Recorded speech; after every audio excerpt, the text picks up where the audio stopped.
I wrote my talking points for this video last week, and I was pretty lukewarm on the product, I'm not gonna lie. I was not excited to talk about it. It's just a hub, and hubs are meant to be stuck in a closet doing background work for the devices I actually care about. But I tossed that script, because while exploring this hub a little bit more, I found a use for it that not only determined where it lives in my house, but honestly, it earned its place there for good. I'm Patrick Hunt, and I want you to like smart home tech as much as I do. Real solutions with Matter, Apple Home, and a little creativity. Weekly, I'll show you how small upgrades can make a big difference. Welcome. SwitchBot sent me the Hub 3 to try out and let you know what I think, and these are my honest thoughts. If you want to win over someone who doesn't like hubs, it's a pretty simple answer. Make the hub do something other than just be a hub. And Aqara is actually a really good example with their indoor camera being also a hub. And now SwitchBot's making their attempt with the SwitchBot Hub 3.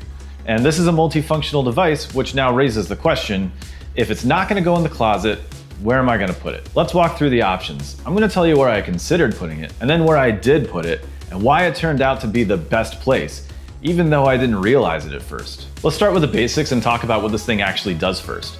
Think of it as working bilaterally with Apple Home. It sends things to Apple Home and then receives commands from Apple Home. You can integrate up to 30 devices into Apple Home via Matter.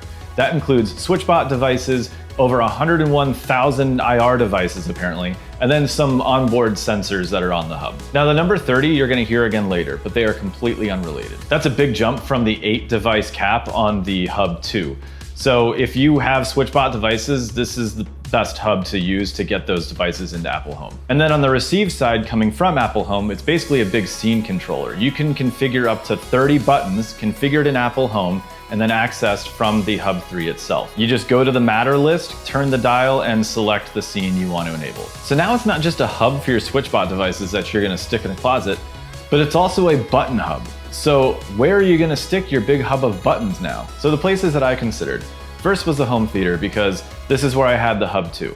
I was really just using that hub as an IR blaster and to integrate my roller shades. And those IR devices, the projector and the surround sound system, and then the only SwitchBot products I had at the time, the roller shades, were all in the home theater. So it just made sense to put the hub down there. But this could potentially be a more useful device in other rooms, so I kept going. Next, I considered on my desk in my office and creating sort of a command station. If there's someone at the front door that I want to let in, I could quickly unlock it here. If I want to control the NVIDIA Shield, which is in the home theater right behind my office, I can turn the volume up, down, I can navigate. Or if I want to change the scene in my office between a Zoom call scene, a daytime work scene, or a nighttime work scene where I may want the lights a little lower and warmer. I actually like this option a lot, and honestly, if I don't get buy-in from the rest of the family over time, this is likely where I'll move it. Next, I considered the table next to the couch, or a coffee table, because this was in the SwitchBot ads as a recommended placement for it. My guess is most people are not gonna put this hub next to their couch and control their Apple TV with it, unless they plan to park themselves there on the couch all day, every day, watching TV. But even then,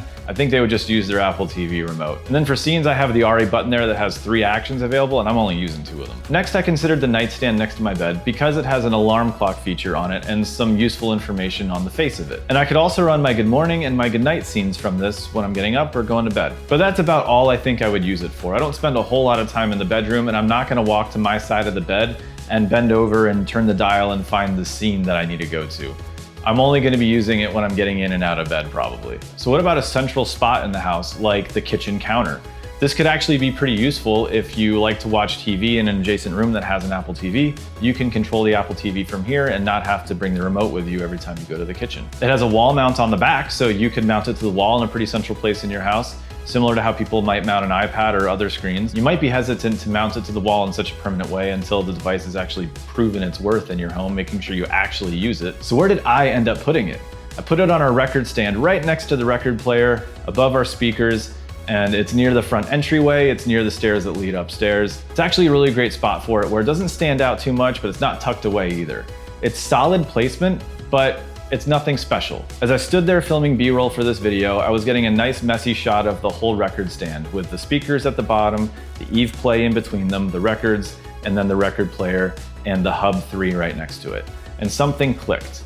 Whenever I airplay music to the Eve Play and those speakers, I'm the only one who can control the volume the play and pause button, and seeking left or right. The nearest HomePod is upstairs in the bedroom, so if anybody other than myself wanted to control the music in some way, they'd have to ask me to do it. So I connected my iPhone to the SwitchBot Hub 3 via Bluetooth. Just Bluetooth. Not through Apple Home, not through Matter, not through automations or scenes, just simple Bluetooth. And then I made one of those programmable buttons on the front a shortcut to my iPhone. So if I'm airplaying music to the speakers now from my phone, usually through Spotify, anybody could go up, press the button, and turn the dial to turn the music up or down.